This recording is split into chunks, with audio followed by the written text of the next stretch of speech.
নমস্কার, সান্দল টিভিতে স্বাগত। সঙ্গে রয়েছি আমি মণিদীপা। চলে যাচ্ছি বিস্তারিত সংবাদে। রাতের আঁধারে প্রকাশ্য রাস্তায় এক মহিলার মোবাইল ছিনতাই করে পালালো এক দুষ্কৃতিকারী।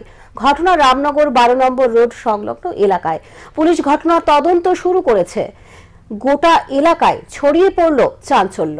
রামনগর 12 নম্বর রোড সংলগ্ন এলাকার বাসিন্দা অঙ্কিতা পাল প্রতিদিনের মতো শুক্রবার রাতেও একটি বেসরকারি প্রতিষ্ঠানে কাজ সেরে বাড়ি ফিরছিলেন। অঙ্কিতা পালের অভিযোগ, তিনি মোবাইলে কথা বলতে বলতে বাড়ির রাস্তা ধরে হাঁটার সময় পেছন থেকে এক দুষ্কৃতিকারী বাইক নিয়ে এসে তাকে সজোরে তার গালে চড় কষিয়ে দেয়। এতে তিনি হতবাক হয়ে পড়েন। সেই দুষ্কৃতিকারী তার মোবাইল ছিনতাই করে বাইক সহ পালিয়ে যায়। তিনি বাড়িতে এসে ঘটনাটি সবাইকে বলেন। তাকে সঙ্গে নিয়ে পরিবারের লোকজনেরা রামনগর পুলিশ ফাঁড়িতে ছিনতাইয়ের অভিযোগ এনে একটি মামলা দায়ের করে। না, আমি সব সময় ডিউটি করি। ডিউটি সেরা বাড়ি আসার পথে তো আমি ফোন আমার আইছিল, তো আমি ফোনে কথা কইতে আসছিলাম। কিসের ডিউটি করো? আমি একটা প্রাইভেট কোম্পানিতে জব করি। তো সেই জবটা সেরা আমি বাড়িতে প্রত্যেকদিন আমি রেগুলার যাতায়াত করি। তো এরকম হয় না, তো আমি আইতেছি, ফোন আইছে, তো ফোনে কথা কইতেছিলাম।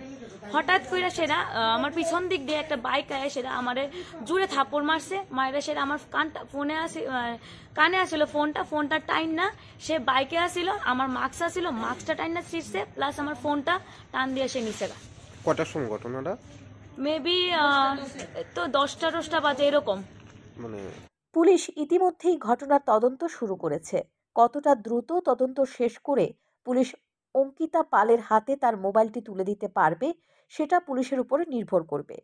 সংশ্লিষ্ট এলাকায় পুলিশ রাতের বেলায় সঠিকভাবে টহলদারি চালায় না বলে স্থানীয়দের তরফে অভিযোগ উঠেছে। রাতের আঁধারে ধারাবাহিকভাবে পুলিশ টহলদারি চালিয়ে গেলে এই ধরনের ঘটনা ঘটত না বলে দাবি করেছেন স্থানীয়রা। সব মিলিয়ে রামনগর 12 নম্বর রোড সংলগ্ন এলাকায় এক আতঙ্কের পরিবেশ ছড়িয়ে পড়েছে। সান্দন টিভি। রেলের ধাক্কায় প্রাণ গেল এক বন্য দাঁতাল হাতির। হাতির মৃত্যুর পর আচমকায় উধাও মহামূল্যবান একটি দাঁত। ঘটনাকে ঘিরে এলাকায় ছড়ালো চাঞ্চল্য। ঘটনা তেলিয়ামুড়া মহকুমায়। তেলিয়ামুড়া মহকুমার বন্য দাঁতাল হাতির সমস্যা নতুন ইস্যু নয়। বন্য হাতির সমস্যায় দীর্ঘদিন ধরেই তেলিয়ামুড়া মহকুমার বিভিন্ন হাতিপ্রবণ এলাকার মানুষ রীতিমতো তিতিবিরক্ত। আর বন্য হাতিকে বাগে আনতে সম্পূর্ণরূপে ব্যর্থ তেলিয়ামুড়া বন দপ্তর সহ মন্ত্রী বিকাশ দেববর্মার আশ্বাসের বাণীও। যদিও আজ থেকে প্রায় 3-4 দিন পূর্বে বন্য হাতির সমস্যা থেকে খোয়াই জেলাবাসীকে মুক্তি দিতে খোয়াই জেলা শাসকের পৌরোহিত্যে তেলিয়ামুড়া মহকুমা শাসকের কনফারেন্স হলে হাতি তাড়াও অভিযান শীর্ষক এক গুরুত্বপূর্ণ বৈঠক হয়েছিল। এর কয়েকদিন যেতে না যেতেই এক দৈত্যাকার বন্য হাতির মৃতদেহ উদ্ধার হয় তেলিয়ামুড়া মহকুমার ডিএমপাড়া রেললাইন সংলগ্ন এলাকা থেকে। এই দৈত্যাকার বন্য হাতির মৃতদেহটি থেকে রহস্যজনকভাবে উধাও মহামূল্যবান একটি দাঁত। এই প্রসঙ্গে তেলিয়ামুড়া বন দপ্তরের এক আধিকারিকের কাছে জানতে চাওয়া হলে তিনি জানান, প্রাথমিক অনুমান শুক্রবার গভীর রাতে নতুবা শনিবার ভোর রাতে রেলের ধাক্কায় মৃত্যু হয়েছে ওই দৈত্যাকার হাতিটির। হাতির মৃতদেহ থেকে দাঁত উধাও এই প্রসঙ্গে জানতে চাওয়া হলে বনকর্মীর বক্তব্য, তারাও ঘটনাস্থলে এসে দেখতে পায় হাতির একটি দাঁত উধাও। অনেক খোঁজাখুঁজি করেও কোনো রকম সন্ধান পাওয়া যায়নি এই দাঁতটির। তাছাড়া বনকর্মীর বক্তব্য, 5 থেকে 6টি বন্য দাঁতাল হাতির হিংস্র দল মহারানীপুর ডিএম পাড়া এলাকায় আশেপাশে রয়েছে। মহারানীপুর কোপারেটিভ এলাকা ডিএম পাড়া স্কুল সংলগ্ন রেল রাস্তার পাশে আমাদের কাছে একটা খবর আয়ে এখানে হাতি ঘুরে রয়েছে। তারপর আমরা আইছি, দেখলাম হাতিরা ঘুরে রয়েছে, ঠিকই মারা গেছে। এটা কি বড় না ছোট না? এটা সম্ভবত মিডিয়াম, এটা দেখতে মিডিয়াম লাগে। কোন সময় ঘটনাটা? ঘটনাটা তো আমরাও করতে পারি না, হয়তো সম্ভবত রাত্রে হয়েছে, কারণ আমরা সকালে খবর পাই আমরা আইছি, দেখছি। হাতির দলটি কোন দিকে আছে? ওখানে আশেপাশে দল আছে, আমরা শব্দ পাইছি, আশেপাশে আছে। কতগুলো হাতি দেখছি না ঠিক, জঙ্গলে আছে ওখানে। কতগুলো হাতি এই এরিয়াতে আছে? ওখানে 5-6টা তো থাকবোই। একটা হাতির দাঁত দেখলাম, নাই আমরা পাইছি না, আমরা অনেক খোঁজাখুঁজি করছি, পাইছি না। একটা আছে, একটা নাই। আপনার নাম? Tapan Shah, BDO officer Teliamura. বন্য দাঁতাল হাতির মৃতদেহ থেকে মহামূল্যবান একটি দাঁত উধাও, এই বিষয়টায় বন দপ্তরের ভূমিকা নিয়ে রীতিমতো প্রশ্ন উঠতে শুরু করেছে। স্বভাবতই প্রশ্ন উঠছে, তবে কি বনকর্মীদের এক প্রকার ললিপপ দেখিয়ে চোরাচালানকারীরা মৃত হাতির শরীর থেকে মহামূল্যবান দাঁত চুরি করে নিয়ে গেল, নাকি এর পেছনে রয়েছে অন্য কোনো রহস্য? তবে সমস্ত কিছুই তদন্ত সাপেক্ষ।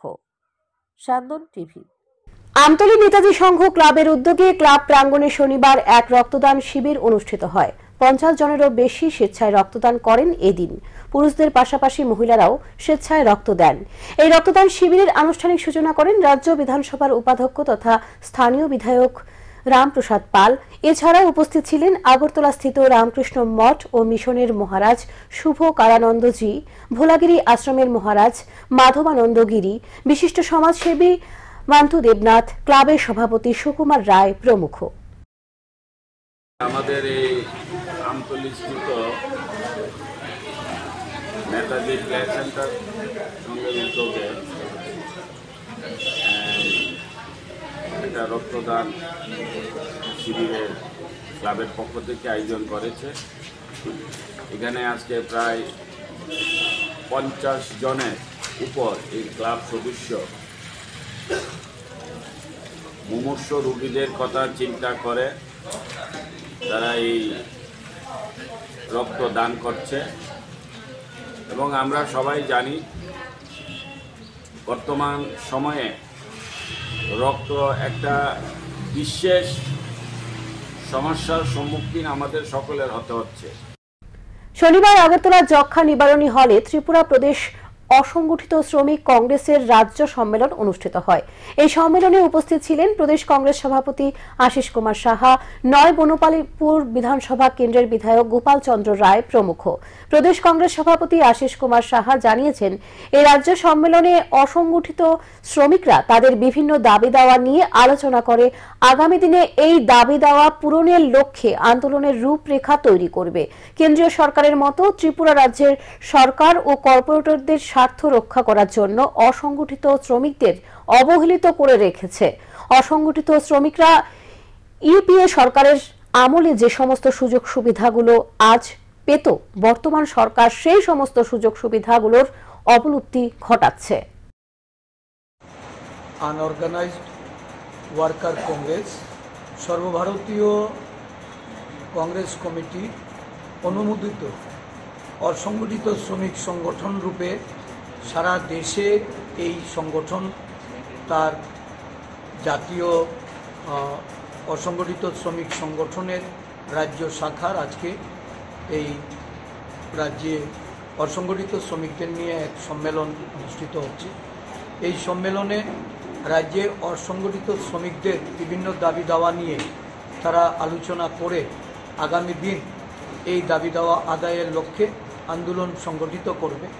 ত্রিপুরা গৌড়ীয় বৈষ্ণব মহামণ্ডলের উদ্যোগে 25 বছর পূর্তি উদযাপন উপলক্ষে রাজ্যব্যাপী সম্মেলনের আয়োজন করা হয়েছে। এই সম্মেলনের মূল উদ্দেশ্য হচ্ছে চৈতন্য মহাপ্রভুর সন্ন্যাস গ্রহণ করেছিলেন মাঘ মাসে। মাঘ মাসকে উদযাপন তিথি ধরে চলতি বছরের মাঘ মাস জুড়ে ব্যাপক কর্মসূচির আয়োজন করা হয়েছে। এই কর্মসূচি শুরু হয়েছে 12 জানুয়ারি থেকে। এই সম্মেলনের অঙ্গ হিসেবে শনিবার আগরতলার ক্ষুদিরাম বসু ইংরেজি মাধ্যম বিদ্যালয়ের মাঠ থেকে এক শোভাযাত্রা বের হয়। এই শোভাযাত্রাটি পরিক্রমা করে রাজধানীর বিভিন্ন পথ। আজকে আমাদের ত্রিপুরা গৌড়ীয় বৈষ্ণব মহামণ্ডলীর যে 25 বছর পূর্তি উপলক্ষে আমরা রাজ্যব্যাপী আমরা সম্মেলনের আয়োজন করেছি।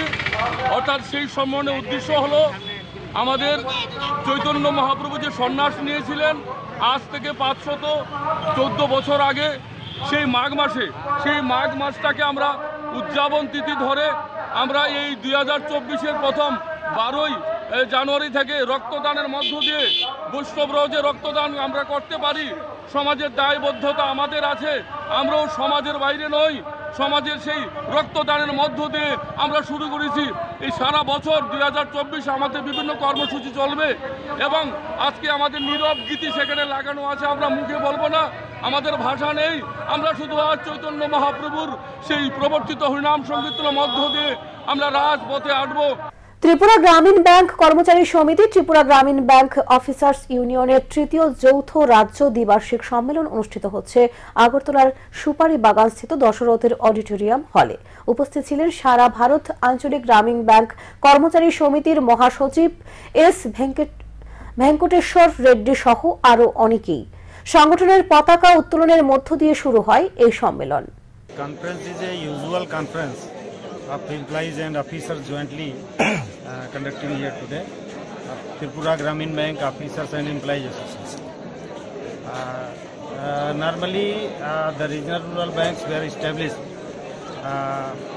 by the Government of India in the year 1975 with the objective to spread the banking facilities in rural areas. And 196 RRBs were established across the country. ভয়াবহ বেকার সমস্যায় তথা যুব সমাজের জ্বলন্ত সমস্যার সমাধান এবং মাদক ও ড্রাগস সহ অশ্লীল প্রচার বন্ধ করার দাবিতে উত্তর পূর্বাঞ্চলের 7টি রাজ্যকে নিয়ে এক যুব কনভেনশনের হতে চলেছে আগামী 11 ফেব্রুয়ারি থেকে।